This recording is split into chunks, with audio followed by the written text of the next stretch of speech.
We've got so much. Zach, do you Oh see yeah, this? good. Do I you see see what's it. happening right now? For the listeners, since I think folks might be listening rather than Oh watching, yeah. giving our history, Micah's cat, Cannoli, is perched quite precariously, I might say, on the edge of his Kind of my what do you call that? shelf with a lot of Shelf with a lot of stuff on it. memorabilia. No Funko Pops, I No will Funko say, Pops, but sadly. a lot of like, I'm gonna be honest, Funko Pop adjacent Yes, memorabilia. yes, Um, absolutely. God, I got all dolled up for this, and I forgot we don't we're just doing audio now. I mean, But we but for can you, Zach, potentially. I got dolled up. You know. First off, we can still release video. There's nothing like stopping us. It's just Okay. like video. Video I is mean, look not. at that's amazing. She's a star. Yeah, we should put this out She's here. really a star. Are you really not gonna like let the viewers see cannoli and That's all like a that's like a $2,000 camera. Granted, that 10 she's years like? ago, but Those things keep value, right? I don't know.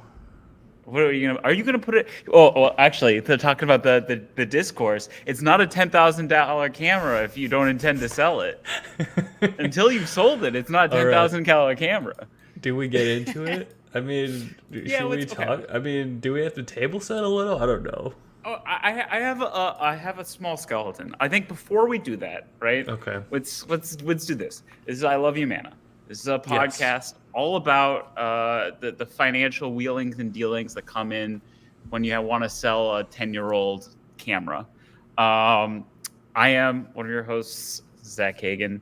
This is my friend and co-host and co-conspirator, Belly of Steel, and it might be a more intimate episode than you're used to. Yes. You might be Uh, wondering, hey, where's Tor?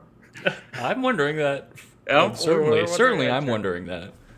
For the listener, Tor, of course, if this is your first episode here, is our also our co-host and our Okay, keep beloved talking. friend. I have to deal with canola. Keep talking Oh, though, I've to got our a lot of stuff. listeners. I've got a Okay. lot of stuff to say.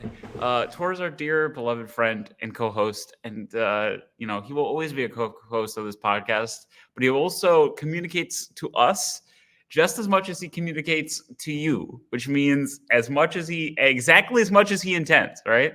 Uh, Tor is a true wizard. He's never early. He's never late. He arrives precisely when he means to. Right? Um, and that means sometimes we get Tor, sometimes we don't get Tor. Sometimes we get Mike, our dear, beloved friend, to I guess 3 of the 4 co-hosts, and then kind of a menace in my life in different respects. Uh, Sometimes we get Mike, sometimes we don't get Mike. And you might have noticed that it's been a little bit long since we've had an episode I've with all noticed of us that for together. sure. Uh huh. Yeah, yeah. I mean, I think last. I don't know if we Why do you want to think that drop. is, Zach? Well, I think you. This is where if this was a first episode of a season of a TV show, right? Like this is like the first episode of season 7 of I Love You Mana, for example. Did she like step on something? Did she break something? Yeah, now there's rocks. She's playing with rocks that are Oh very loud. Okay, I'm just gonna put her outside the room. This is no! tough. This is premium content. You can't. Okay. I really like cannoli is now like the third mic. To be honest, Yeah. Oh she God, is going it's. to knock something off, I dude. know. Yeah. I can't do this. So okay, last previously on I Love You Mana. What was our last ep? That was a fun Well, ep. It was nice to be it back. was a fun ep, but notably Mike did like Oh yeah, vomit from the bathroom and that is why. expose. That is a big reason why it was audio only. It would have Yeah, cost too much to in like try to post. blur out all of the Yes, different. He took a big poop and on camera, and then he showered and on then camera. proceeded to shower on camera. Yeah, so Okay, that was a big I'm moving thing. cannoli. This is no longer. I mean, it is still cute, but It is just for cute, our but listeners, there's a lot happening. there's a lot happening. Um, Okay, keep and monologue again, Zach. to be fair, I don't think that Okay, we've certainly in the long history of I Love You Mana, a podcast that's gone on for over 4 years at this point. Just taking a poop, hi cannoli, Cannoli really looks fantastic. There's no way we can't release the video to this with Cannoli looking as cute as she does. But like, okay, certainly just taking a poop and a shower on video is not enough to like, that's not like really beyond the pale for I Love You, Mana. Like there's worse things have certainly happened as part of the podcast before, right? But I think, we're sort of all getting to the age where we're like, what are we doing here? And we had some hard conversations about that. Well, you're muted, Mike. I'm muted. Yes, I've been laughing with you. Okay. We certainly have been having some hard combos. Yeah. But we're not really ready to reveal that yet. I think it's okay. I think for now, listeners, suspend disbelief. Forget the 3 weeks you haven't heard from us. I think the hard conversations that we've been having behind the scenes at I Love You, Mana, I think might be a little bit indicative of the hard conversations that EDH playgroups are having across the country. They react to the news. My king of transitions. All right, what are we talking about? So we kind of have to talk about it. It's just us. It's just us. Let's fucking get in the Let's go for it. I think this is going to be a great two-hander, like a Charlie Rose type situation. What's the two-hander? The two-hander is me and you, right? Where you raise your hand. I think that's a reference. And what are we holding? A vase, a big vase full of water. We're holding a vase of water. Mm-hmm. That's kind of phallic. We're together. Wouldn't it be also like because a vase is a crevasse. There's something you go inside. Sort of the opposite of phallic. If you think about it. That's true. So it's just sexual. It's very sensual. I think all of our conversations kind of. That's true. I mean, when I look at you and I look at your muscular form. How can I not feel a little bit? I'm sorry I derailed your perfect segue. That's true. I'm sorry I got lost in your eyes, Micah. Okay, so we had to talk about it, right? Getting back on track.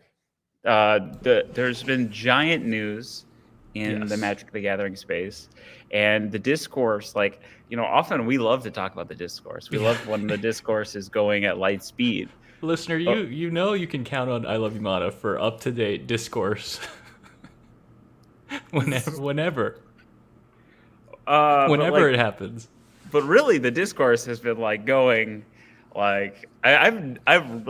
This is pretty crazy, and I do think it's kind of huge. I think the schism begins. I do think there's the Magic the Gathering Twitter and the Magic the Gathering scene is very good at making mountains out of molehills, right? That I think is one of their number one jobs. But I do think when we look back at 2024 this year, this is going to be, if not the headline Magic news story, it's probably one of them, right? I think this is pretty big. So what are we talking about? If you live under a rock and you really don't know, I love leading with that to explain. Because here's the thing, I feel like our audience, to the average American. Okay, sir, if you live under a rock, if you're one of these dumb fuck country bumpkins, if you've been living under a rock, I don't know if you've heard. Yeah. God. So okay, but because I feel like in the average audience, my hair is crazy. By the way, this is another thing you can see on camera. Is how it looks great, Zach. Your lighting is good. This workplace lighting. Yeah, because I'm at my office. Can I tell the listener we didn't start until now because you had to wait for your coworkers to go? yeah, because I wanted to record here and I didn't want to hide. What are you gonna do if your coworkers show up? Do you change the angle or? No, there's a strong possibility that the cleaning lady will come halfway through the podcast. And we're just gonna power through that. Yeah, it's a presentation. You're working late. Yeah, I don't think anyone's gonna question that. Okay. So I think our audience probably 80%, 90% are going to already have heard of this news because this is the number one headline. But probably there are some folks that maybe are not engaged with Magic the Gathering, in which case they have clicked off this episode already. And then there's some like people who are maybe like very casually, associated with Magic the Gathering. Maybe they used to play like that. Our classic dad listenership. Maybe you know that something's going on, but you don't know the details. This is going to be ideally the episode for you because we're going to catch you up with everything, and we're going to give our thoughts, and we're going to have, I think, a spirited debate. Yeah. So I think Micah and I are on different sides of this issue. I think so. And we're going to, most importantly, we're going to give you talking points for when you're at dinner with your wife. Mm-hmm. And you need to defend your hobby when she's to your loved ones. When you get that text to like, what's going on in the Magic the Gathering world, babe? Yeah, so you can be prepared. You can be either to defend your hobby or to showboat a little. I mean, like the real thing you should say is, don't worry about it, babe. don't engage. All right, what happened? 4 cards were banned in Commander. The first bans in Commander in quite some time. Yes. 2 days ago, right? Or was it yesterday? Yes. On Monday. Thank you. I think it was the 23rd. These bans were announced and went into effect. And this was a huge shock because we haven't had bans in quite some time. But it's not even like what they banned, right? It's not even like that. It is exactly what they banned. Yeah, okay. So, Micah, do you want to describe what the 4 cards are? Okay, off the top of my head. Yeah, do you remember? Dockside Extortionist. Okay, yeah. Lotus, no. Monocrypt. Monocrypt, yes. Nadu Winged Wisdom. And the last one is Jeweled Lotus. Wow, I got there. Congratulations, you think I'm out, Micah. But I'm really in. I'm still Honestly, in it. That's great. I'm still in it, Zach. I thought you would miss Nadu, to be honest, because I think that's sort of like. Well, it was Nadu Summer. It's on the mind. That's the most recent card for sure. Yes, I think Nadu has like and well, actually we should have a whole separate section where we just talk about really Nadu, because I think really these bans there's sort of 2 groups, right? There's the 3 mana accelerators, and then there's Nadu, right? Like, I think no one is upset that Nadu is dead, right? Like everyone. Let's rank it in least to most upset, I think. Okay, sure. So, Nadu was like the most expected, given that Nadu's been banned in basically every other format, correct? Yeah, more. I think it's probably. I mean, it's banned in Modern. I think it's still legal in Legacy. But like, if you don't know why Nadu is banned, like, I mean, Nadu was like Modern Horizons card, Modern Horizons 3, released earlier this summer. It was part of a very powerful combo deck. We don't need to get into the details of it, but like the most important thing is that this card was changed very late in. Well, I guess now we're getting into the details of it. But the long story short is that the card like just leads to very long combos that can fizzle, so you have to kind of play them out. And just like basically like 15, 30, like sometimes 30-minute turns. Like there was a tournament in Modern where there was a 30-minute turn in which like it was not deterministic win, so that you had to let the player combo off. That like delayed the tournament. Thank you. Delayed the tournament by 30 minutes. So I think part of Nadu is like part of the reason that Nadu's banned is not necessarily just like power level, but just because like this card is not very fun to play with, leads to a bad play experience, and was just like a grown test for everyone. Yeah. And I'll read this card off for all our listeners who've been living under a rock. Nadu Winged Wisdom, colorless green blue, so it's a 3-drop legendary creature, bird wizard, 3/4 flying, and then here comes the fucking money the paragraph. The paragraph. Creatures you control have, whenever this creature becomes the target of a spell or ability, reveal the top card of your library. If it's a land card, put it onto the battlefield. Otherwise, put it into your hand. This ability triggers only twice each turn. Yes. So, I mean, we won't get into all the combos with this card. There are a lot. But but if you just think about it for a hot sec, it's pretty busted. Well, really, it's like the zero mana trigger, like the zero mana triggering abilities, like an artifact with a zero mana equip cost. Like in Commander, the big one is Lightning Greaves. Like almost every deck has a Lightning Greaves, right? That works great with Nadu because you can trigger all your creatures. All your creatures get that text, right?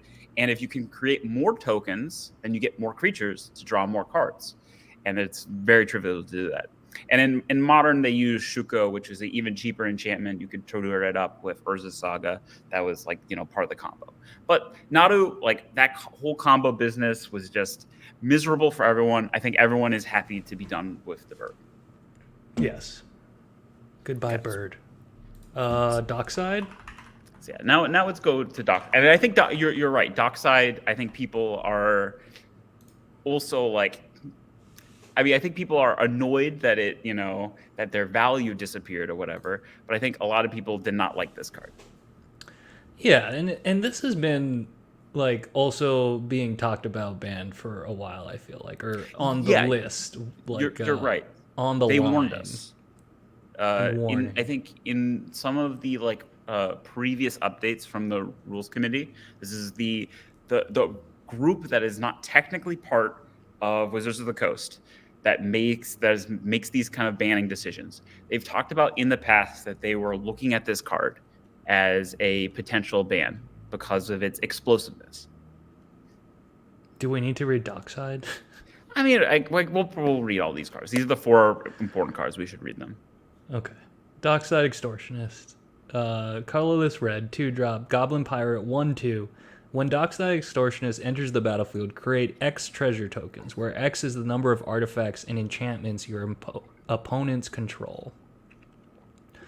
So kind of situational, but like in Commander, yeah, it's pretty guaranteed your opponent has some artifacts or enchantments. Yeah, but like also just the more powerful someone's Commander deck is, the more likely they're going to have like treasures laying around, or So it like scales well, like with higher power levels. It scales well from higher power levels. It also scales well with the game. It's good on turn 2, but it's like really good on like turn like 5, and like it's like it is a card that like I think is like kind of a menace in like even casual settings, because it's like someone just has their like maybe kind of jank shrines deck, and then this guy just like makes a million treasures because of that, right?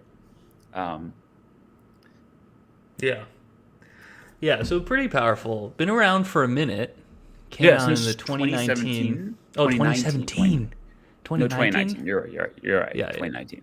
Yeah. And it came out in a pre-con. Yeah. And it's been reprinted once, I think. In Double Masters. I guess technically it's on the list, but the list is, you know how I feel about the list, is negligible. It kind of carried the whole price of the pre-con, right? Like you could buy. It was basically the price of the pre-con was Dockside. Yeah, and I did buy that pre-con and keep it sealed for some dumb reason. And I also bought another Dockside after it got reprinted for some dumb reason. So it was reprinted in 2022, and actually, maybe I'll pull up TCG because that would be a better. Oh, I'm sure we can Dockside. See the price. I'm sure Dockside is like going to plummet.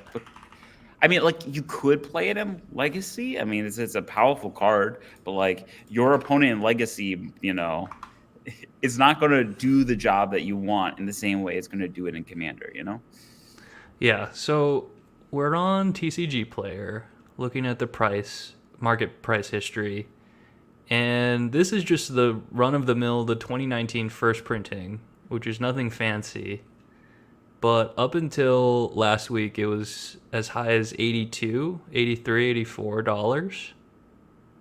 Yeah, now people are selling it for like a long time. It's basically been that for years. Well, I guess in 23, I guess it was closer to $70. Well, you have to 60, 70. You have to keep in mind that they reprinted in 22, That's so it true. dipped a little bit and then it climbed back up. I think a lot of these cards have like their prices are kind of determined by like unlocking people who are willing to pay for it. Like some people are like, I'm not going to pay for like a $50 card, right? But when the price drops down, then they start to buy it again, right? And so that means that like a reprint can actually sometimes like only negligibly like change the price of a card. Like more people get access to it, but like the price doesn't really go down that much. Yeah. Because a lot of people had sort of suppressed demand. So right now it's listed at $30 on TCG, but I feel like that's going to come down. And sometimes that number is elevated. Like, I don't know. Yeah, I mean, all these numbers are like, Inflated people we don't know the floor of these cards yet. Yeah, Okay, so there's Dockside. Then what's next? Now we're getting into the ones that. Yeah, let's talk about Monocrypt. Let's talk Monocrypt. Yeah. Monocrypt. So this is like I think perhaps the most iconic of the mana accelerators. I think like in EDH, like everyone gets a soul ring because like every precon is printed with a soul ring. But if you are willing to, I guess my perception as how like Magic players feel about Monocrypt is that if you're willing to shell out the big bucks to buy a expensive piece of cardboard, then the next most obvious mana acceleration is Monocrypt. So I guess do you want to read? Why don't you read that? I think that's a good Monocrypt 0-drop artifact. At the beginning of your upkeep, flip a coin. If you lose the flip, Monocrypt deals 3 damage to you. Tap, add 2 colorless. So that's just absurd. It's absurd. It's a crazy mana accelerator. And I definitely agree with your assessment that it's like the big boy tier on like a single card. So I never had a Monocrypt, though I had decks that could use it, because I think I never could breach past the big boy tier of spending more than $100 on a single card, right? Even though most of my decks are over hundreds of dollars cumulatively. Sure. But it's just that big boy tier of big boy or big girl tier of, or Hoggy tier, if you will. Yeah. But it's like the kind of card that like I think it's the kind of card that like if it's in your deck, it says something about what you're trying to like, what kind of commander gameplay you want to play, right? Yeah. Like it's also like definitely a feel bad. Like if I'm playing against it, I'm like, oh, okay, you're playing this kind of deck. Whereas yes, exactly. I feel like this is the kind of card that is benefited by rules 0 discussions. Yes, and put a pin in Rule 0 because I've been ruminating on Rule 0 for a while. Yeah, we'll come back to it. I'm going to take a note about Rule 0. Yes, wow. Look at that, listeners. We're taking notes.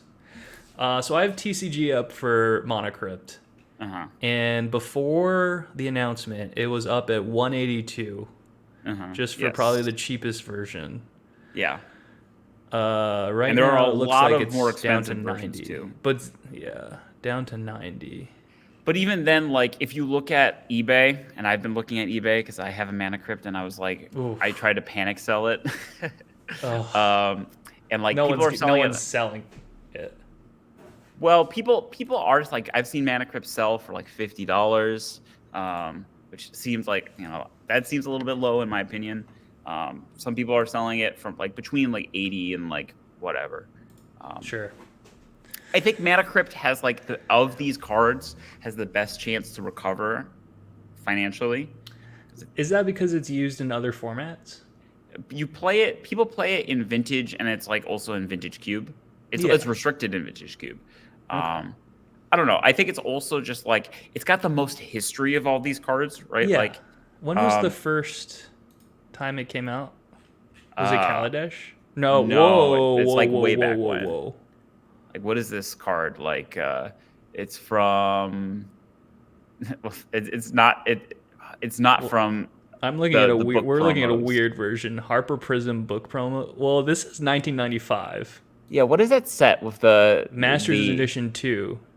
No, 90, Masters Edition is like a Magic Online reprint thing. So it's a okay. The actual Magic boomers out there are probably yelling at their screen the set that it was printed in. But like it just was printed a long ass time ago. It was I see 94 on the artwork. Yeah. Mark Teeden illustrated this in 94. So we know it's at least 94 or 95. Here, which is nuts though. That's like since the beginning. What set was it from? Who would be screaming at us? Chewy, Mr. Nivid, Sirkovitz. I can't imagine that it was like. Could it actually have been just like a promo, and then they were like, "Oh, JK, like I guess we'll make this a real card." Listeners, write in if you know the answer. Actually, listeners, if you know the answer, go to twitch.tv/bellytelevision and subscribe to my Twitch channel. Give me your Bezos bucks. Tell me in chat when Monocrypt came out. That would be lovely. Okay, I think it was actually a promo for like years and years and years, and then later they were like, "Okay, let's actually print it," which is crazy. That's kind of cool. I like that. So, anyways, maybe actually that probably saved it in a way because I bet that's part of the reason it might have dodged the reserve list. But I see. Yeah, but kind of on that note of like dodging, it wasn't really on. I mean, it's the big boy tier. It's a really good card. It cost a lot of money, but it wasn't really on the. No one knew that this was gonna happen for Monocrypt, or like there were no warning signs. Maybe yes, less so than Dockside and Nadu. They did like they shouted out specifically. Shout out's the wrong word, right? They mentioned that they were looking at Dockside, right? Yes. In a previous State of Commander update, they never said anything about like these fast mana accelerators like Mana Crypt or the final card. And I think the card that probably people are the most upset about, Jeweled Lotus. Jeweled Lotus, another 0-drop artifact. Tap, sacrifice Jeweled Lotus, add 3 mana of any one color. Spend this mana only to cast your commander. So obviously a play on Black Lotus. This card came out, Commander. But only for Commander. Yes, I remember back in the day when Commander Legends came out. I got a box or two of Commander Legends, and I pulled a Jeweled Lotus. I was over the moon. It was such a cool card, such a joyous moment to pull this card for the format that I loved. I think this card is like, in terms of like a product, is an incredible design. Because like this card just like shouts out to you like, this is awesome. It's a throwback to like one of the most powerful cards in the history of the game that I don't even need to say because you know it. And it's like one of the first times in a long time that they've printed a an actual it's a 0 mana tap sacrifice for 3 like colored mana artifact. Like that's awesome. And it's like, I'm not gonna say it's balanced because like obviously this card is incredibly powerful and incredibly swingy when you use it to accelerate your commander. But like now I'm kind of getting into my little soapbox about Jeweled Lotus. One of the cool things about Jeweled Lotus is that in Commander, over the years, cheap commanders have become very, very good, right? Yes, with the power creep. Having a cheap commander is very, very important. The best commanders are like just 2 mana, and like I think the best commander of all time for like cEDH purposes. And I should preference here that I'm not a commander gamer, and I'm certainly not a cEDH gamer. But I just I guess regurgitate some of these things. But you're a sicko. You're a sicko, and you keep tabs of everything. But like the best commander in cEDH is the 0 mana Kobold Rograk, yeah. And like that's just because it's a 0 mana creature that has the commander text on it, right? And that deck doesn't play this because like it doesn't need to, right? But like part of what this card does is it makes the more expensive commanders, the ones that are like 4 mana, 5 mana, like it helps them catch up a little bit in those really powerful, like, you know, in those powerful games where you're doing the most competitive stuff. Yeah. It kind of balances a little. I mean, it feels weird to say balances because this is a very like powerful card that is like kind of fundamentally incredibly swingy, right? If you get it during your opening turn. But like I know like people who play like or I've seen like tweets of people who play like Corvault, right? The 5-drop dragon from Eldraine and other like powerful like 5 mana commanders. And the sentiment right now seems to be like, without this card, those cards are like no longer cEDH viable. Right. Interesting. So this is like, you know, when people post like reactions of like, oh, this is going to open up the commander format, like this is one of the reasons that I just like kind of don't see it. Like, well, let's put a pin in that. You're right. Okay. So those are the cards. Now we've covered the 4 cards. Wait, let's look at the price. The price, sure. It was pretty high, especially for a card that came out not that long ago. I guess 2019. Like I guess it was as high as $100. Just the base Commander Legends version. There were a bunch of other versions. Wow, got as high as 125. That's amazing. But yeah, now it's in the fucking I mean, this is a card that like, I mean, I think part of the reason that people are disappointed, like have these sort of like emotional reactions, is that now this card like literally doesn't have text on it, you know, like now it's like it's banned in the only format it was made in. I guess you could play it. According to Scryfall, it's still legal in Legacy and Vintage. Yeah, but like it doesn't. You can't like it's a 0 mana artifact. It's like the same as a it's like a Lotus Petal. It's a worth Lotus Petal because you can't spend the mana. It's a Ornithopter. It's a 0-drop. It's not a creature. It's an Ornithopter. It's not a creature. Yeah. I guess if you need a deck premised around 0-drop artifacts, doesn't matter what they do, maybe. But like that's it. There is like some deck. I think there is some brew in Legacy that uses Jeweled Lotus to create 3 mana because there are some cards that care about the amount of mana in your mana pool, regardless of so like. So those sickos are having a field day. Yeah, I guess finally our time. Finally, we can have a bad Legacy deck. Or like affinity decks. I don't know. I guess now you could buy it as like a cheapo affinity. I don't know if that's viable. I mean, what people are doing is that they're like using it to proxy Black Lotus for their like cubes. Like that's sad. Yeah, that's sad. Okay, so this dropped on Monday. Yeah, those 4 cards.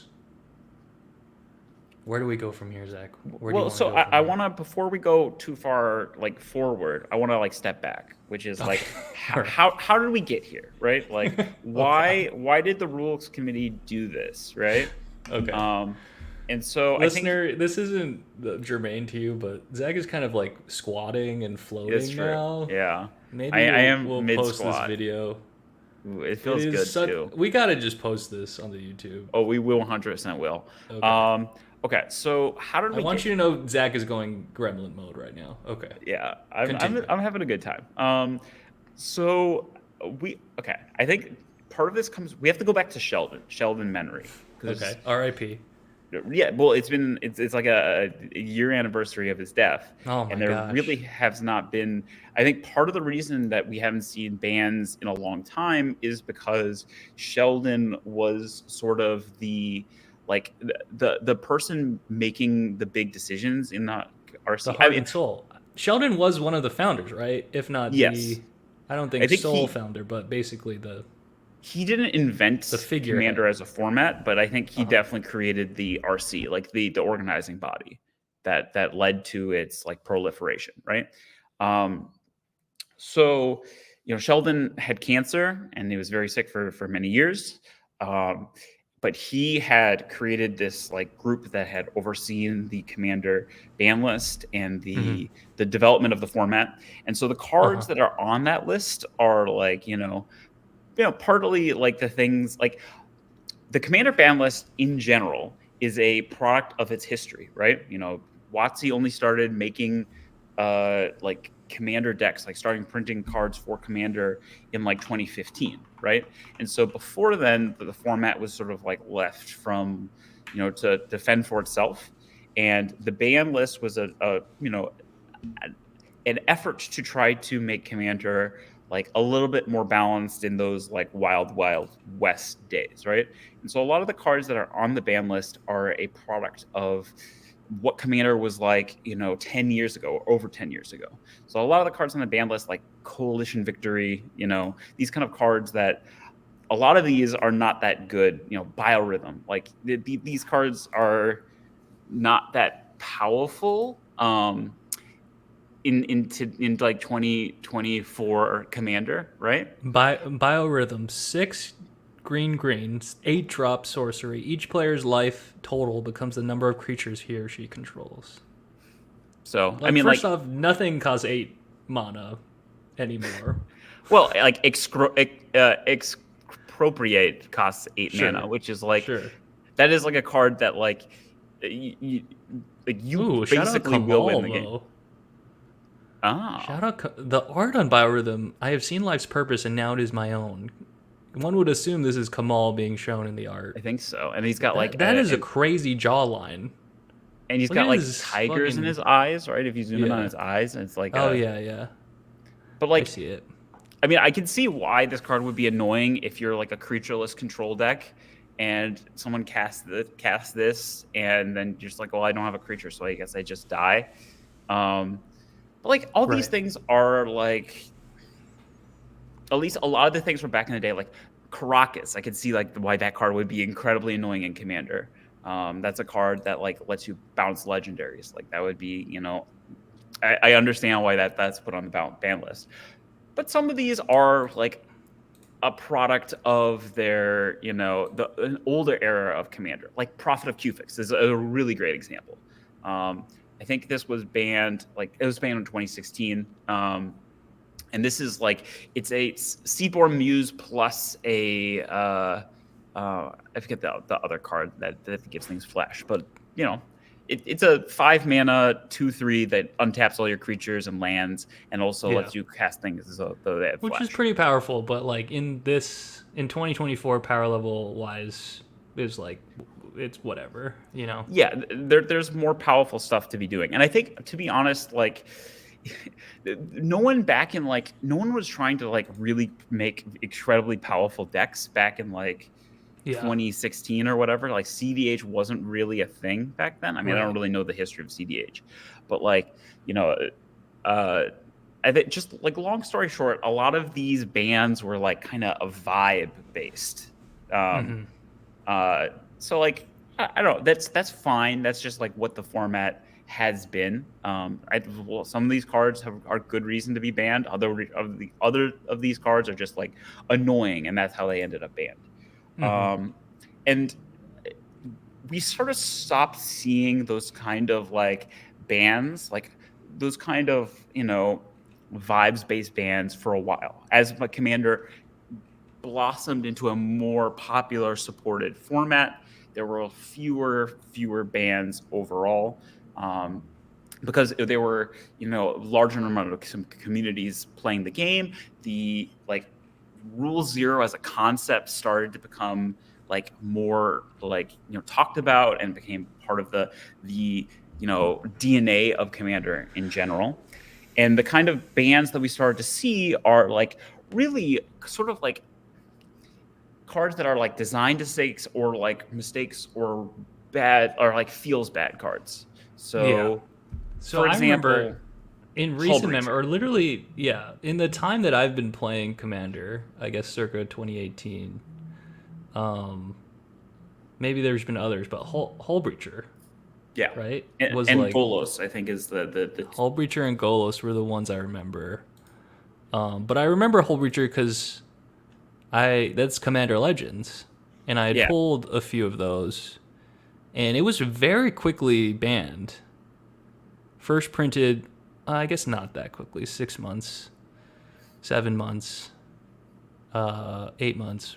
But like no one liked Hull Breacher. Like Hull, I mean, obviously people played it because it was powerful, but I think like it's a very punishing card. So let's just read Hull Breacher. Hull Breacher's 2 and a blue for a 3/2 merfolk with flash. If an opponent would draw a card except for the first one they draw in each of their draw steps, instead you create a treasure token. So it denies the draw, very importantly. And gives you gas. And that's a feel bad. Combined with a wheel effect, basically forces your opponents to discard their hand. But also, yeah, I guess it can be abused. I mean, it's just like the first. I could see where they're like they can still draw their first card, but in Commander, where you're doing very powerful things very quickly, you're drawing more than one card very quickly.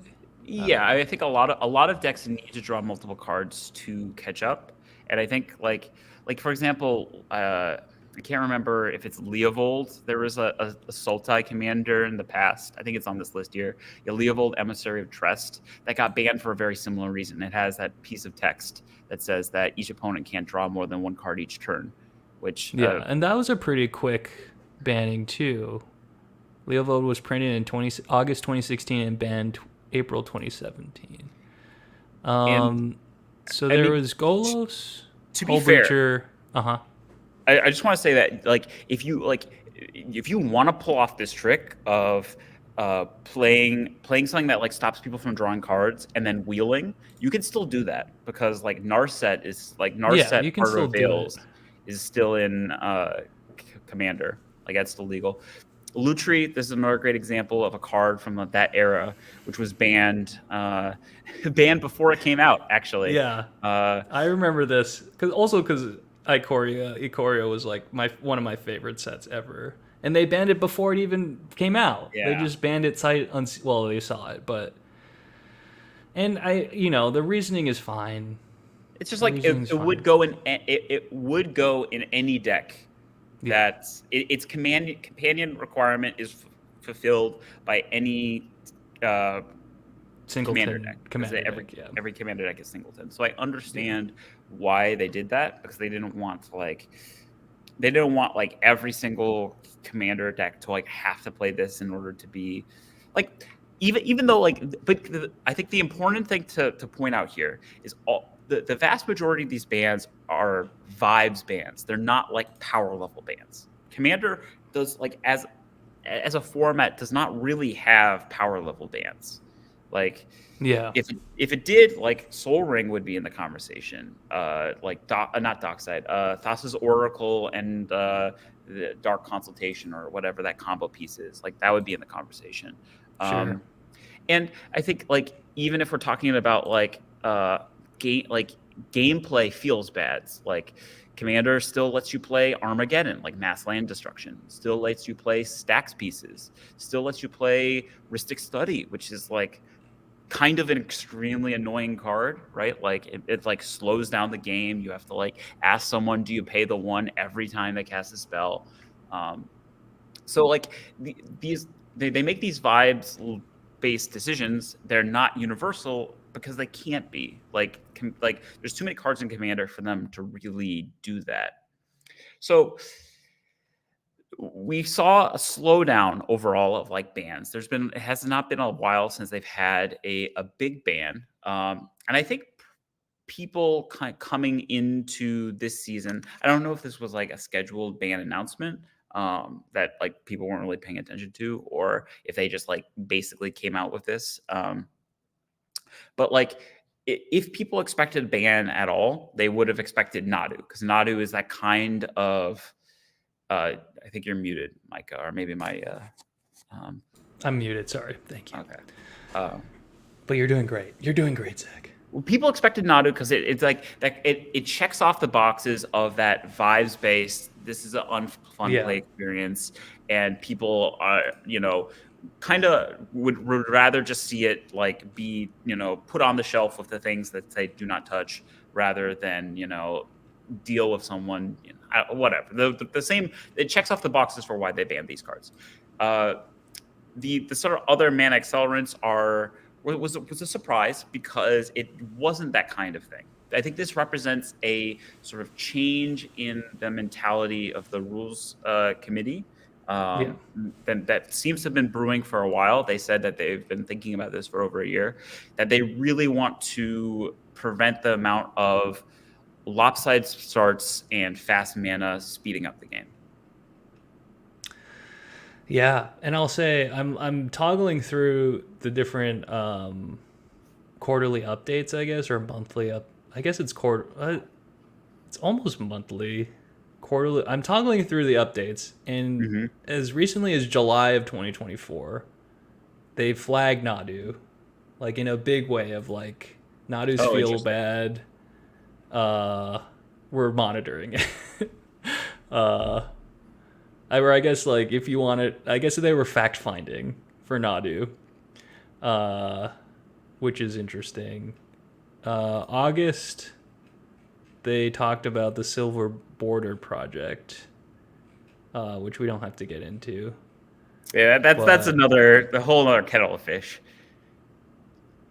But yeah, I do think, kind of going back to your other point of, they have been kind of behind the scenes, maybe like restructuring or like reevaluating what's important or reorganizing. In the last month's post update, they did talk about the RC's role and like highlighting the commander philosophy document and the 3 pillars of the format, which I don't know if we have time to go into, but might elucidate something with regards to the recent bannings. But I don't know. I haven't read the document in a long time. I have not either, so I will not comment. Yeah, let's skip that. I'll save my uninformed commentary to movies I haven't seen. Perfect. Okay. I'm not gonna toggle everything, but I just wanted to highlight that they had brought up Nadu in July, like in a big way. So like Nadu, like this is part of the thing that no one's sad to see Nadu gone, just because like Nadu's just like, okay, I'll do my small Nadu spiel. Yeah, let's get into spiel. It's time now. We've been recording. So Nadu, like, okay, the story of Nadu is like kind of hard to like imagine. But like, Nadu was changed because of feedback. Have you heard the story? That Nadu was changed because of feedback from the commander guy. Some guy, and it was not. I don't think it was Gavin. I don't know if we know who it was. I think they maybe tried to scrub their name to protect them. Oh wow! But the original version of Nadu was 1 blue-green. For a flash creature that then had like when it got targeted, you got to do the whole flip land thing. And it didn't have the target twice. It was only for it, I think, is the understand. And I think maybe it gave other things flash as well. It was like kind of like a Prophet of Krufek's like vibes. And the commander person said that like will warn them, I think, because of Prophet of Krufix, that these kind of flash enablers that also provide like other value are very powerful in EDH. I don't play a lot of EDH, so I don't like. I understand doing something at instant speed before your turn, and then getting to go off and do your big turn while people maybe don't have interaction or whatever. That is very powerful, and I think that's what they were warning them about. But then last minute, in order to accommodate those changes so that Nadu would not have flash and be this flash enabler, they instead came up with this triggers twice text. And how that came about is kind of nebulous, and they didn't really give a lot of details about that. But the result is that they've made this change on the sake of the commander format that produced a card that's still miserable in the commander format. And for all formats, yeah. Oh yeah, exactly. but like enough hand wringing has been and ink has been spilled about Nadu. The bird has been well and thoroughly cooked, and deservedly so. Yeah. Okay, so let's talk about. We've talked about now we've talked about the what, we talked about the why. We didn't really mention exactly about who the rules committee are, but I do want to point out that it's a very small group of people. I think it is like 5 people. I think it's 5 people. Yeah.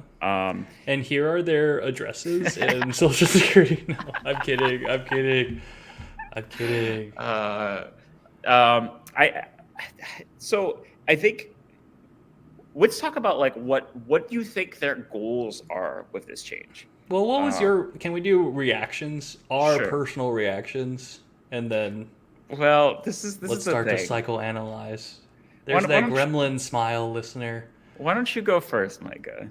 Okay. When I saw it, my immediate reaction was feel bad because I owned one Jeweled Lotus. See, and then I was like, reaction too. Yeah. I think the immediate gut is like if you owned, I think any of the cards except Nadu. I think Nadu was telegraphed and also not like an expensive card. Nadu in its entire history has been like $3, $4. Yeah. Because if everyone knew the writing on the other cards, you were just like, oh fuck. And I can't even imagine if I had owned any other of the card, or I had been sitting on that, I can understand the rage. Yeah. On like social media of people just like, I got like 6 of these fuckers. Yeah. Actually, can I play this? No. I'll play this later. We'll play some reacts and go through some reacts later. There's some good react content, to be honest. So that was my initial take, is like, oh snap. But then I was like, well, I never got around to getting Dockside. So now I don't have to put it into my decks. Well, and then you have one coming for me, so I don't want similarly about Monocrypt, I guess, which is like, as I've mentioned, it was always the big boy tier that I never got in. So I was like, oh, okay, some of the decks that were annoying to play in my mind, I'm like, I don't have to deal with that anymore. Wow. But then I would just feel bad for Jeweled Lotus. I mean, granted, I only had one copy, so now that I'm a few days off of that, I'm just like, okay, whatever, it's one card. Yeah. But I will say, and I guess we'll get into more of my feelings today later, but I will say I was just kind of like hung up on like they printed Jeweled Lotus specifically for Commander in like, I guess 3 years ago, like.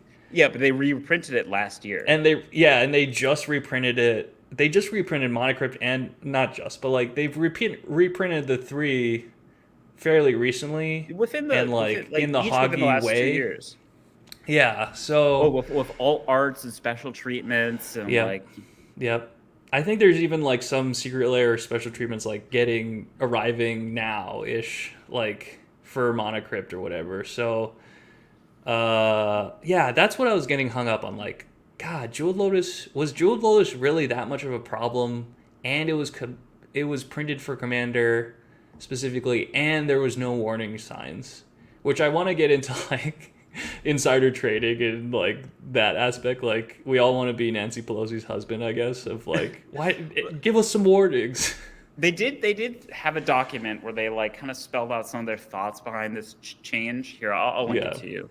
Okay. But one of the things that they point out is that like that none of them sold any of their collections. Oh, well, that's nice. Yeah, so I mean, like, I guess like if you're a conspiracy-minded person, you'd be like, oh, I guess of course they would say that, but yeah, I truly believe. And I'll say one last thing before you go, and Zach, that I am not a EDH player. I'm just a casual EDH player. Yeah. Okay, that's it. Well, but okay. And I think these changes are geared towards the casual EDH player. They in this document they said that the cEDH was not part of their consideration for these changes. These changes are aimed at the casual scene. And I do honestly believe that the rules committee made this change with the best intentions for the format. They believed and I know it was not a unanimous decision. I know that there was some disagreement amongst them, but they believe that this is a move that they needed to take for the health of the format. Whether or not I agree with them, like whatever.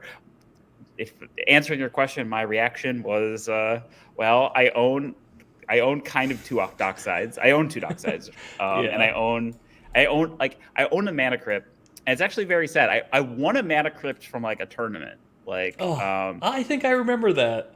So that was like, I was really proud of this mana crypt, and I was like, kind of like loosely. I was actually going to sell it in August. I was in talks to sell it, and it fell through. And I was like, whatever. I don't need to sell this thing. This is sort of like a trophy, And now it is kind of feels bad that I was that I didn't manage to sell this thing. But I'm also don't want to like shark anyone else. Yeah. But I think those kind of feels bads are. I mean, you see like so many people reacting to them. I think there's a lot of feels bads right now. Yeah. And there's like the discourse has been, this is one of the things that there's been like a mile a minute takes on, right? Because the first level is like, people are like, oh, this sucks. Like, look at all this value that's lost. And then people say like, oh, if you, have this much money in cardboard, you're dumb, right? And which is kind of true. Yeah, that is true. I think part of the reason that this does affect, I think part of the reason this is an issue, I mean, it like fundamentally, this is all a luxury hobby, and you shouldn't expect cardboard isn't a financial instrument. This right? is not a 401k. But I think part of the appeal of the Commander format is your cards do not rotate. You can always play what you want to play, and I think the perception is that your powerful stuff is not going to be banned. This is a place where you can do powerful stuff. I think in part, because of kind of recent culture changes, like with Rule Zero and the growing prominence of cEDH, where it's like there were these different pockets. Zach is just so vibrating right now. He's so happy. I'm locked in. There were these different pockets of player level, I guess, where it's like there were all these different niches. So it's like, oh, the powerful people could go play cEDH, or like you could have a Rule Zero with your table or your play group to like kind of calibrate the power level.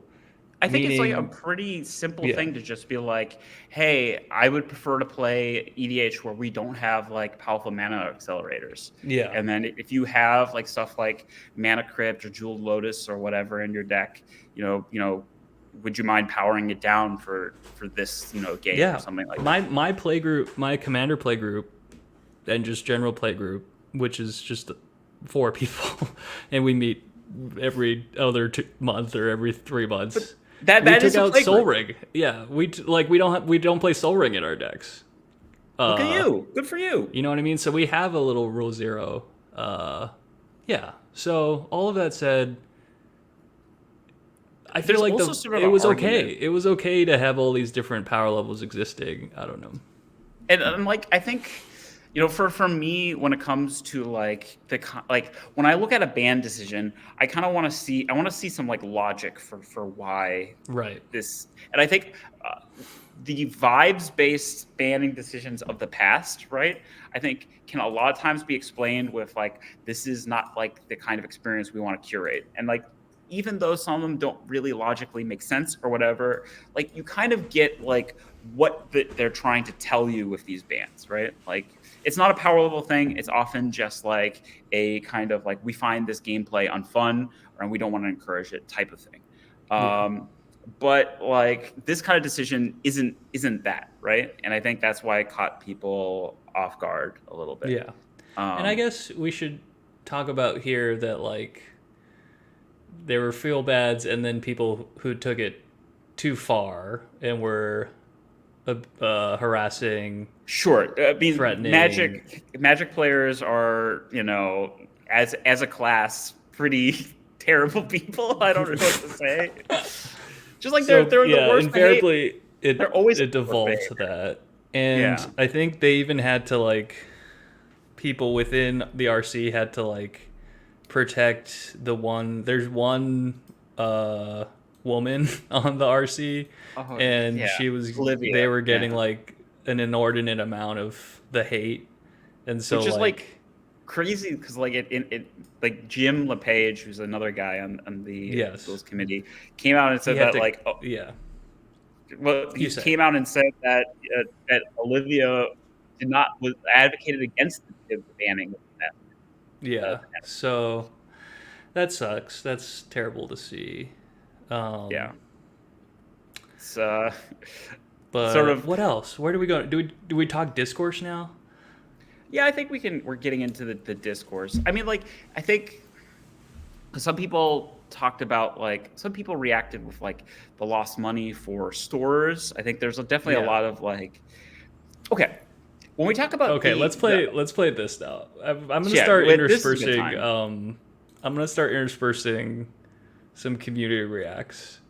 So many people, I saw so many different, like, you know, I'm going to start my video with burning a dockside, burning a Jewel Committee has officially ruined cEDH with its latest list of banned cards. We got Jewel Lotus, Dockside Extortionist, Nadu, and Mana Crypt. Now, I could see Dockside or Nadu. They're kind of annoying. They're really not that great, not that broken. But Jewel Lotus was specifically made for Commander. Its only purpose in the game of Magic is Commander, and it's been one of the most expensive cards. A ton of people are going to end up losing a bunch of money with this card. And Mana Crypt was given out when they created the game, when they created the format of Commander.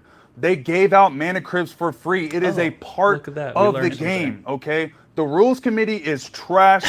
They are ruining cEDH. They are ruining the game. They're making this incredibly soft. This is the worst decision that they have made in a very long time. I am thoroughly disappointed. I'm thinking about getting rid of all my decks. I might be done with Commander. Probably not, but that's how I feel right now. Okay. I mean, okay. One thing that that's Cassius Marsh, who has, you know, is kind of big in the space, definitely big, one of the big content creators, and owns like 2 card stores, and loves bling. So like, I can imagine Cassius is probably like one of the biggest hit of those 4 cards.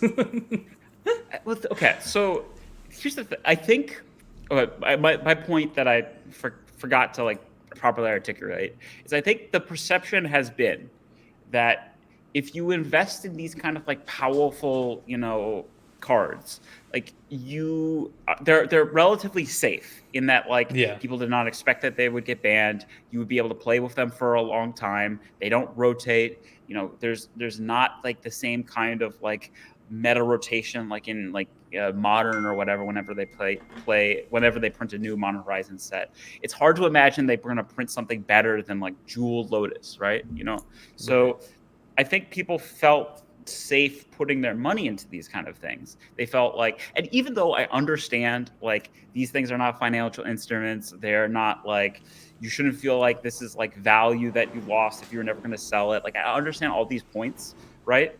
But like, what this like part of the appeal of this game is this like illusion that this cardboard has value, right? It is an illusion. It is a stupid thing to believe.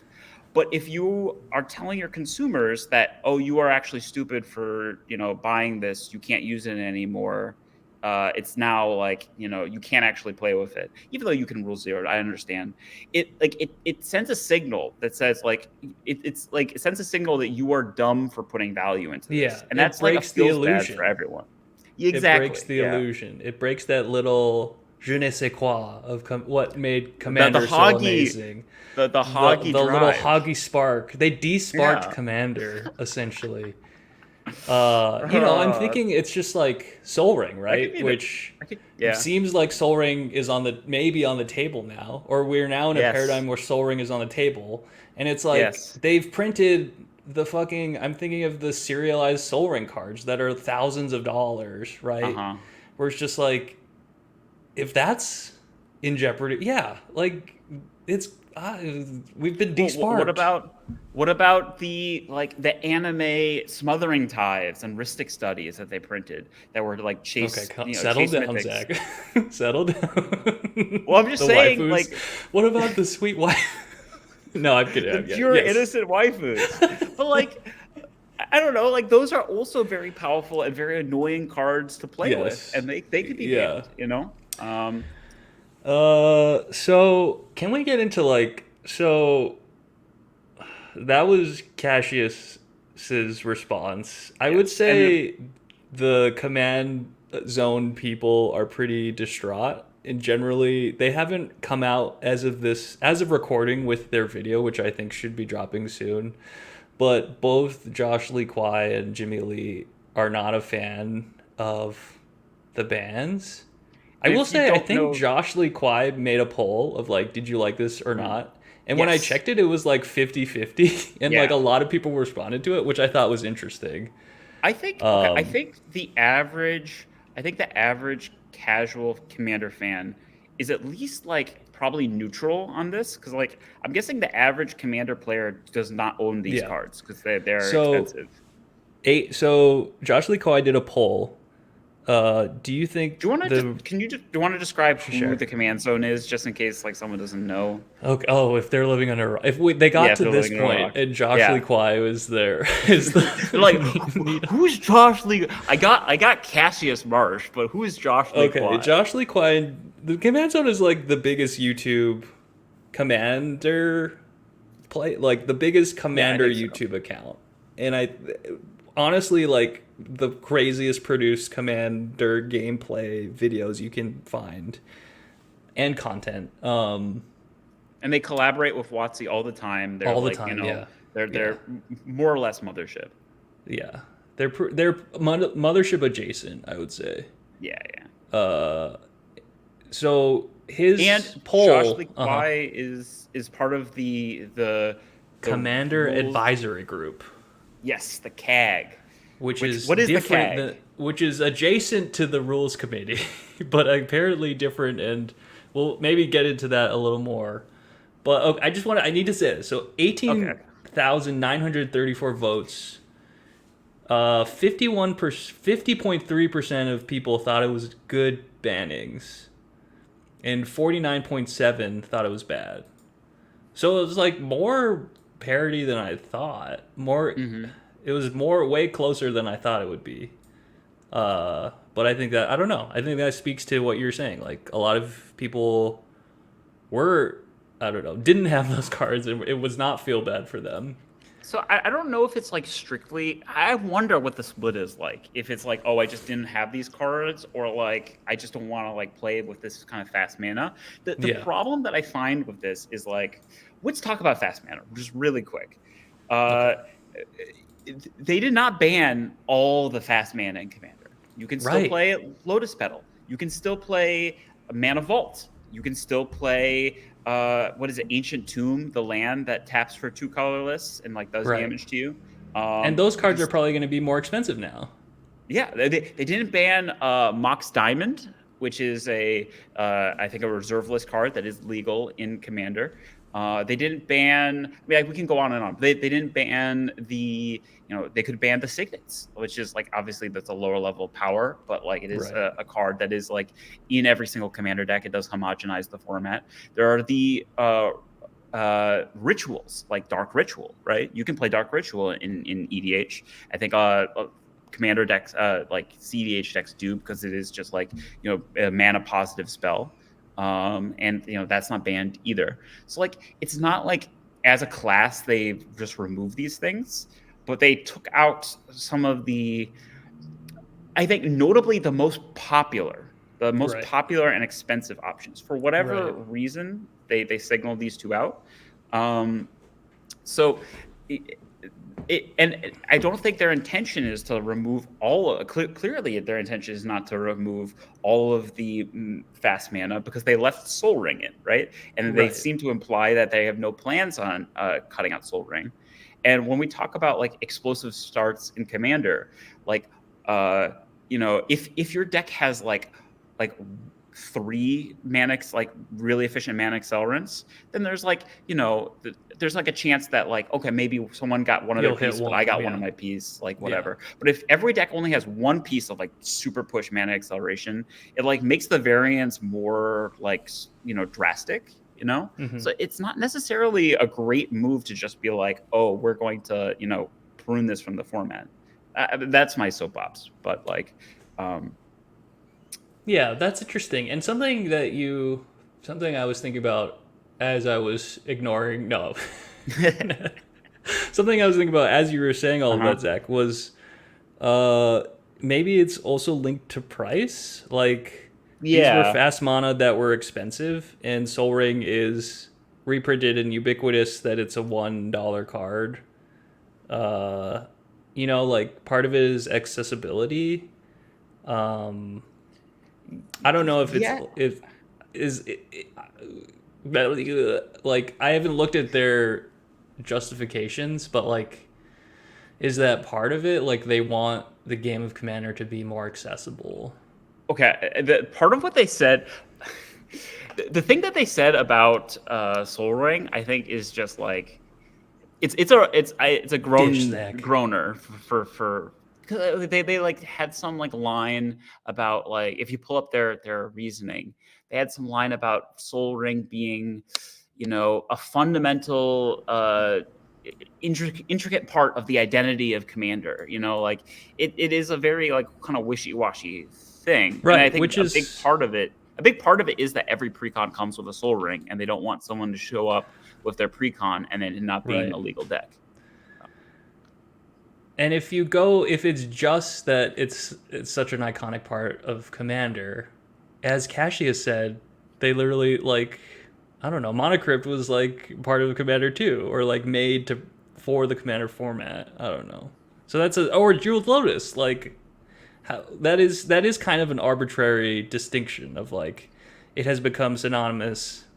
Granted, Sol Ring has, but I don't know. That's like that's kind of like a wishy-washy. But like, I don't like, honestly, if we're talking about a format in which like it is a luxury format where, like a luxury game where you're using your disposable income, like whatever, I think part of if you want to splurge out for, the most powerful mana rocks or whatever, like that's kind of an option for you. And the Rule 0, discussion exists so people can say like, hey, that's not the kind of experience that I want. Or, I've heard some people like, like Matt Sperling argued like, what if instead of these bans, like the rules committee just said that, if you are playing with these mana accelerants, we consider your deck to be more or less an optimized competitive deck. And we encourage people that are aiming for casual gameplay to remove these, like for a casual level game of like Commander gameplay, to remove these cards from their deck. I think that would have been like sort of more to the spirit of the game that I think a lot of people are feeling. Yeah, because we have been kind of vibing with Rule 0 for so long, of like, just talk it out or like feel it out, and to have such a stark ruling. I will say, let me get on my Rule 0 soapbox sure. Now. This is the time for Which is to say, I don't play a lot of Commander. I just play with my play group. I've gone to maybe 1 or 2 like public Commander games where I've played with rando strangers who became friends, but like, and I think Rule 0 is kind of clunky. Like, I actually think there's a lot wrapped up in like having a pre-conversation with people and like being nice, or like having the emotional intelligence to navigate that. And not saying that Magic players don't have that, but like, I actually think that's kind of like to like, or even like having people like rate their decks, like what's your power level. Sure. Like, people will then like rank their decks a little lower, and maybe get it in, or like, it doesn't preclude people like not honoring that. Or like, I actually think Rule 0 is pretty clunky, because it's like, what if you bring 2 decks and you play with a group that wants to Rule 0 something pretty drastic, and you're like, oh well, I can't like change my deck or like that would make my deck not super great in this scenario. I don't know. I just think the more I think about it, the more clunky. I think it's good. Like, it's a good thing to have, but it essentially makes Commander kind of like D&D, where it's like it encourages you to have like a play group that you play with regularly, a la doing a campaign in D&D. And I actually think it's kind of clunky for Commander nights, where you're just like, here's a group of 4 people, you don't know them, and you have to like talk with everyone of like what if someone just comes and like, hey, is it all right if I roll 0 like all of this shit into my deck? And you're just like, no, I don't know. So it's, I do think you don't want to be an asshole and say no. Yeah, you don't want to be an asshole. But like, I think this is like one of the examples that someone brought up was like, for a rule 0 would be like, okay, we want to shoot for a casual, commander night, like a casual power level, but I have my Quark coin flipping deck, and Mana Crypt flips coins. So can I play Mana Crypt in this deck? I promise this deck is not otherwise like heavily optimized. Like that is the kind of thing. I kind of wish, to be honest, like I don't know how much the rules committee or the CAG does this, but like the kind of like it would be almost nice if they were like had some like media about like what kind of questions to ask at to offer at the Rule 0 conversation. Like let's talk about our I've seen mana. like Talarian Academy do like I've seen like Rule 0 convo, how to have a Rule 0 combo. That's a perfect like YouTube thumbnail and SEO, whatever. But I don't know. Again, I think it's just like a little clunky, which is fine. Like I think things can be clunky, but it relies it's like very contextual, and like I think there is something to be said about having like a clean ban list and showing up anywhere and like being like, let's play Commander. My deck abides by these rules, a la any other format, So, and I think like their goals with these bans, like their goals with the ban list in general, is aiming towards like these 4 strangers at a LGS meetup. Like that's what they want to do, and I think that's where it is the most like successful, right? Is like someone is like smurfing at their LGS, bringing a really powerful deck, right? And everyone else is like, a good term. Someone's in their like cat tribal or whatever, right? Yeah, so I think what I'm getting at is the more I've thought about it, the more I like the bannings, and the more I'm like, ooh, maybe my decks are like okay, that was your point, what you meant about like making your I talked about this more with Zach privately, but I'm like, ooh, maybe some of my decks, now that the I guess, would you say the floor has been, the ceiling has been lowered. The ceiling has been lowered, the floor is the same. But now that the ceiling has been lowered, maybe some of my more competitive decks can like hang, with the higher level Commander decks in this format. However, this is my point, is that really there's only from what I understand right now, there's really only one deck. Like if you are playing competitive Commander, I know you're not talking cEDH, but like anything that isn't cEDH exists in the parameters of some Rule 0 discussion, right? Right. Because like that's just the nature of the format, right? Like even the decks that are beating your decks like cannot beat like, I mean, I don't actually know, but like probably cannot beat the efficiency of Rogue Rack, cEDH stuff. So like, I mean, you're gonna have to have like some Rule 0 conversation at some point anyway, right? Right. I guess what you're saying is like it doesn't solve the cEDH issue. Well, what I'm saying is that, I mean, it doesn't solve the schism for sure. But what I am saying is like, what like I feel like actually would solve this problem is like you talking to your play group and saying like, how do we feel about fast mana? I would like prefer not to like to limit the amount of fast mana that we play. And it sounds like you do that in your. No, but now what I'm saying is now I'm like a little more inclined to maybe check out just showing up and playing with randos, where I'm like, now maybe the power level is a little more, there's a little more parity with regular EDH.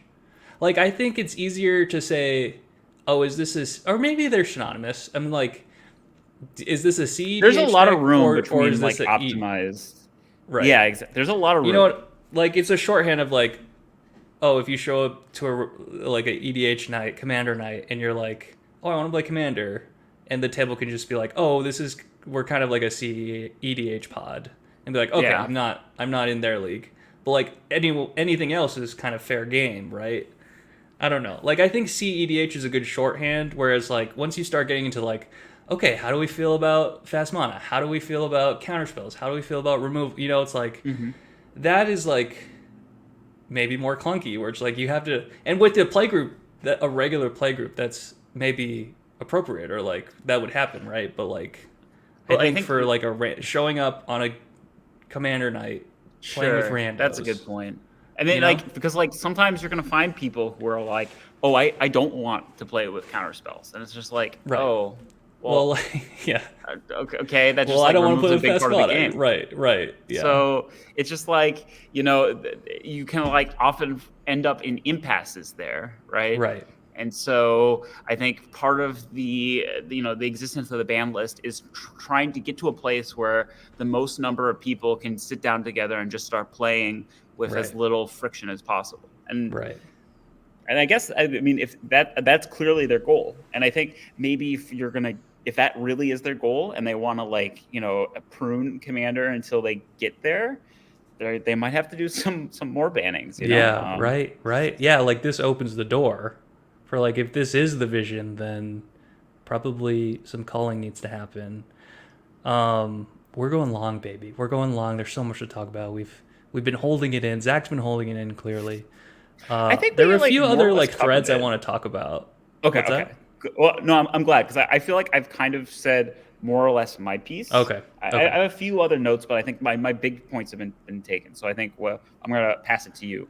I have like 2 threads in my mind of like question marks of what's gonna happen. One of them is like, what is gonna happen with cEDH, and like, is there schism, we covered this. Like, there was an attempted coup schism that failed, but like, will this precipitate like really cEDH branching off and being a separate format? Although this exercise and talking it out with you, I do think cEDH is a easy shorthand to be like, I'm a sicko. Like, I don't want to play casual. Like, yeah. I think that's part of the appeal. Is like, okay, this is like one of my smaller bullet points, but like, I've really I'm a big fan of Sam Black's content. Yes, Sam Black is a competitive Magic player who's been playing, since the entire history of the game, and has gotten into Commander in the last 5 years or something like that. What is their stat they rattle off? Like, I've played 5,000 Commander games or something. Just like, I think what Sam Black says is that they've played more Magic than anyone else in the world, which is they say that confidently and but often. like when 100% with like full, it's probably true, autistic confidence. and I believe Sam. Our king, yeah, right. But like, I think Sam has like Sam's approach to Commander, and has some number of threads on Twitter about this, is like, part of the appeal of Commander is playing cEDH, is playing like the most busted, like powerful stuff, like playing this kind of stuff that you really can't play in any other format, because a lot of it has been banned or like restricted or whatever. Like, cEDH is a fundamentally unbalanced format, and I think that's what some people really like about it. And part of the lack of balance, the spikiness, the power spikes, is balanced-ish out by just like, you have a 100 card singleton deck. You're not going to draw the nut draw every single game. You're gonna have to navigate a wide range of board states. There's a lot of like very interesting variants in game states that people can experience. And his feelings towards the ban list, it was very humorous. That it's arbitrary. Yeah, it's like 100% random. But it's just like, okay, you kind of like took a buckshot and shot at the card pool, and a few cards got hit, and it kind of sucks that you can't play with like Primeval Titan, but like you can still play with enough busted stuff that it's more or less fun. like the root of cEDH is like being a sicko, like finding out the most broken things and like spamming that, and it's like a completely different play style, which Yeah, I appreciate. It's like a lot of people say that like the appeal to Commander to them is like personal expression and like, oh, Right. I'm gonna do my own deck thing. building and lore and flavor, which is what that's me. That's me. Yeah, I think that's the biggest casual draw to Commander. Right. But like the cEDH crowd is like very much like, it's a different itch. It's a different base want. Okay. So that's the cEDH. But these two worlds live together. They have for ages now operated on the same ban list. And I will say that like it's not universal actually, because there are other Commander groups that have split off. Like there's dual Commander, like 1v1 Commander, that has its own ban list. People have created new formats based on Commander, like Canadian Highlander and Oathbreaker. PEDH. Like these are different formats with different rules that people have created. It's not impossible to do it. Yeah. But for so long, cEDH has lived with the same ban list as EDH, and it's been like part of what's like colored the identity of the format. And wow, now that I could talk so much more about this now that I think about it, but I don't know. Anyway, that's the thread. That's one of the threads in my mind of like what's going to happen. The other thread is like what's going to happen with like WotC and the rules committee moving forward, because up until now the RC has been its own independent thing. I mean, that's kind of what made Commander so special, was it was a fan format that has stayed kind of independent, though there were a lot of collaborations, and it's kind of, the lines have been blurred. Well, yeah, often. I feel like it's very clearly been brought into the fold, right? Yeah. But the ban list is not, right? Yes. WotC doesn't control the ban list. But is that something that might change one day where, I mean, I've seen people like, oh, WotC doesn't care. They sold all of these things. But it's like, did they have... care. Yeah, like, did they have any of these cards in development now? Because the development cycles are so long, it's pretty easy to imagine they had one of those 4 cards as a reprint slotted in the next 4 years, because that's how long, 4 or 5 years, right? Like, that's a really good point. That's how far they plan out products. Yeah, they can't be too excited about that. And also, like, I mean, even though they, like, if you ask WotC, they'll say they don't pay attention to the secondary market. But like, reprint equity is something. It's like, this is like obviously not true. Like they like, reprint equity is a big part of their portfolio. And when they plan out what they put in a set and what promos they print and whatever, it like they are thinking about like what has value and what will move a set. Right. And like those 3 accelerators, Dockside, Jewel Lotus, and Mana Crypt, are cards that they've like previously used to like juice a set if they wanted. Yep. That they wanted for the little hoggies. And I will say, so on that note, Gavin Verhey hasn't tweeted. Oh, since the 20th. Interesting. I don't know if we have an official statement from Gavin Verhey. So I'm just gonna drop that little nugget in. That's really so those are my 2 threads of like what's gonna happen with cEDH and what's gonna happen with like WotC, and like would they attempt a schism of like, okay, this is the WotC, this is our brand company Commander list. Oh, I can't imagine because they don't want a schism. They don't. I know it seems crazy, but like I feel like this opens the door, at least to the potential reality. And here's my the cEDH thing is a really interesting thing. I think we saw Josh Lee Kwai resign today. That's another thing. Josh Lee Kwai put out a statement. Effective immediately, I am resigning from the Commander Advisory Group. I feel privileged for the opportunity I've had to provide input to the decision makers of the format, and I hope that I was able to help in some small way to cultivate and guide Commander through the difficult challenges it has faced during this period of rapid growth and popularity. I appreciate the Rules Committee and Sheldon Menery in particular for asking me to serve back in January of 2019. I wish nothing but the best to the remaining Kagan RSC members. Sincerely, JLK.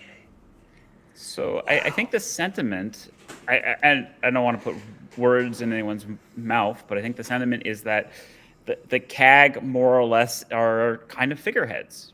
They interface with the public, but like the CAG had no say in this. They didn't know it was coming. I think Josh Lee Kwai didn't say anything, or maybe he mentioned it to someone in passing of like, I had no say in this. I think in comments he replied to people people were saying like, how could you do this, Josh, thinking he had a part of this decision. Yeah. And he's explained that like I was completely caught off guard by this, and I had clearly no input on this decision. Yeah, I understand it might be for someone like Josh, right, who's like so locked into the community and is so much vested an in ambassador, this format, and his livelihood is this, to like feel like, okay, they made this big decision, they didn't even like ask me. I mean, like, I don't want to like, not to say that like they need to run everything by the command zone, but like, I don't know, I feel like this is something that you imagine the CAG would be involved in some way, and I can see them being upset that they didn't really have a voice in that room. So if something was going to like lead to a schism, like this is like, these are sort of the pieces, and not that I want to see that kind of schism. And I don't know, my position, and I think it's pretty clear from the podcast that you've listened to, I hope that I'm not gloating. Dance on him, Zach. Give him a little dance. Dance on their graves. I feel bad because I feel bad partially because I've lost money, and I know that's like, yeah, you lost more money than me. But like as like other people pointed out, that's a bullshit proposition, because like, okay, you didn't lose money, and if you were gonna just hold on to these cards or like whatever. Yeah. I am not like financially like have my skin wrapped and real skin in this game. Like I'm fine, right? I worry more for like LGSs, like Lodestone Games in Minneapolis and Minnetonka. They posted this video. Did you see this one? Where of them were they blending they're blending the jeweled lotuses into smoothies. I feel for the small businesses. That sucks. But yeah, they just had like a huge like inventory of these chase cards. Not like a huge inventory, but like enough that's like, okay, that represents hundreds of dollars, and in a industry where like margins are really important. But like I think they'll be fine. But I think like some stores, some might struggle this year because of this kind of being like holding the bag. I want to shout out that some stores have been like actually very generous, like allowing, I think Card Kingdom or other stores are offering full discounts on people who bought these cards in the last like 2 weeks or something like that. Oh, that's cool. So like that's awesome. a kind thing. But like, I think, I don't know, I understand. I think like if you were having these feelings, like I understand and I feel for you. Like I think these feelings are valid, and I think people, your feelings are valid. Okay, guys and gals, mostly guys, but some gals in there maybe. Some and non-binary pals for sure. That's true. Yeah. But your feelings are valid, folks.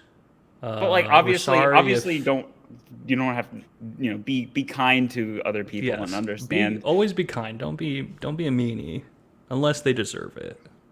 But like I think we're entering there's a lot of uncertainty in the Commander. It's interesting space. It's interesting. One of the things that I want to push back on though is because like I talked about this already, but like just like hearing some like I heard like Play to Win and stuff like talk about like, oh, this is going to offer so many opportunities for new brewing. And like, maybe it will, like, because you have to like fill these holes and like, your mana curve is going to change. I mean, like, I don't know. I don't think so for brewing. I don't think it's going to change that much. Because as you said, there's other fast mana. So the people who are inclined to optimize that way already have all the other solutions. So like, I mean, like, you're gonna have to change your curve to your deck. It is going to affect cEDH. I think the biggest effect is that it just makes like expensive commanders unplayable in cEDH, which is sad. But like, let me just get, I don't know, like, to give like a contrast. In Pioneer, they banned Amalia combo. This was banned in August. That's a kind of change that creates opportunities for new brewing, because Amalia combo was a deck in the meta that made creature-based aggro strategies unplayable. Like, you could not beat any creature-based aggro deck could not beat Amalia, basically. Like, yeah, there were some ways of, like, you know, there's some tricks you could do with like pump spells to, like, you know, draw the game, but like, you know, Angels, Mono Green Devotion, these kind of creature-based strategies could not beat Amalia. And so they were pushed out of the meta. And so when they banned Amalia, that created space for these creature decks to come back. And now you see Angels coming back, you see Mono Green coming back, you see like new opportunities for brewing. That's a kind of change that creates space in the metagame for new brews. These changes that just like kind of remove tools that honestly most of the decks had access to doesn't, like, to me, like mean that it's going to open up like all that much space for like something that's like unique and new, right? A new archetype. Right. Well, you know, for me, it's making me reevaluate my 7 dwarf decks. That's right, folks. I have 7 different decks with dwarf commanders. And that's the kind of commander I play. Do you have 7 dwarves in these decks? Like the dwarf I actually from have no. I don't have 7 dwarves in any of the decks. I don't recognize the 7 dwarves as like, that's not part of my dwarf lore. No, I'm kidding. I'm kidding. Maybe I should run it in Magda. I don't know. You can have 7 dwarves. They scale, right? They get bigger for each dwarf. I also didn't realize I had 7 dwarf decks until I just said it. That's divine intervention. That's God's will. It's the mouse infiltrating your mind, Belly. Yeah. You're making Zach, Disney content. I gotta cook dinner for myself and my wife. Sorry, we went on too long. No, Do you have any final thoughts? Final thoughts. Wrap it up for us, Belly, because I've went off. I think initially I was feel bad, but then I thought about it more. I was like, well, I only had 1 card of a 4-man in 1 copy, so I'm like, okay, I don't really have a right to be that feel bad. And then I thought about it more, and like, for me as a player, I like the ruling because as we've talked about, I think it's made possibly EDH more accessible and easier to navigate with randos. Yeah. Though I feel bad for cEDH players who this might affect more. And then I have those questions of like, what's going to happen with cEDH? And this is my dark horse deep thought thread of like, is WotC ever going to like act on this or like try to bring in the RC or whatever? That's my other thing. The coup. Yeah. Those are my thoughts. If you have thoughts about this, and I'm sure you do, I don't know about you, Micah. I want to hear them. I'm really interested. I do, yeah. I am not a Commander player, really, and this has been really interesting to follow along. We have a Discord. We have a Twitter. You know, this will be on YouTube. We have a comment section. So we have a comment section. You know, talk to us. Subscribe. I have a Twitch. Actually, we both have Twitches. That's true. But plug yours. Plug yours. Okay. Twitch.tv/Belly Television. I stream every Thursday. The Belly of Steel. Thank you, Zach. No, it's Twitch.tv/Belly Television. I stream every Thursdays. Right now I'm playing a lot of Dwarf Fortress. Speaking of dwarfs, but I do play other stuff. Zach, what about your Twitch? We'll see if I can get it off the ground. I'm trying to figure out a good time to stream. Okay, well it's twitch.tv/ZA Kagan. I was gonna start streaming on Mondays, and then we had a release planned, like a deployment planned for Monday, and I was like, fuck. Well, how am I gonna start? Okay, well soon he's gonna have a regular schedule.